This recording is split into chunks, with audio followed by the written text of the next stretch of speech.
Saya bersedia, Pak Anies, mengundang Pak Anies di tempat yang Pak Anies suka, kita diskusi. Cawapres nomor urut 1 Muhaimin Iskandar menyambut baik ajakan Capres nomor urut 2 Prabowo Subianto kepada Capres lainnya untuk membuka data kinerja Kementerian Pertahanan yang disoroti dalam debat Capres semalam. Menurutnya, ajakan tersebut juga harus diketahui publik.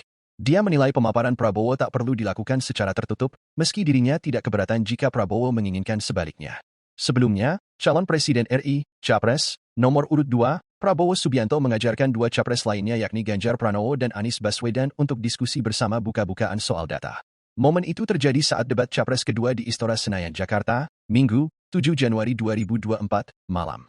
Prabowo merasa beberapa data yang disampaikan kedua capres tersebut soal catatan-catatan di Kemenhan RI keliru.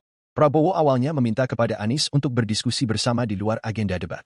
Pembahasan itu terkait dengan pembelian alat utama sistem senjata, alutsista, oleh Kemenhan RI. Anies menilai, kalau pembelian dari alutsista itu merupakan kegiatan non-produktif yang pernah dilakukan oleh pemerintah.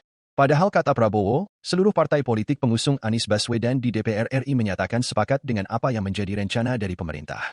Tak hanya kepada Anies Baswedan, Prabowo juga mengajak Ganjar Pranowo untuk bertemu dan membuka data yang ada di Kemenhan. Ganjar saat itu menyoroti soal Minimum Essentials Force, MEF, yang ada di Kemenhan. Menurut Prabowo, dirinya akan menyampaikan seluruhnya kepada Ganjar secara terbuka. Alasan dirinya ingin membahas hal itu di luar debat, karena Prabowo merasa membutuhkan waktu yang cukup. Saya bersedia, Pak Anies, mengundang Pak Anies di tempat yang Pak Anies suka, kita diskusi. Saya bisa bantah, waktunya tidak cukup. Saya siap berjumpa dengan Bapak. Mari kita bahas satu persatu, akan saya buktikan. Download Tribun X sekarang, menghadirkan lokal menjadi Indonesia.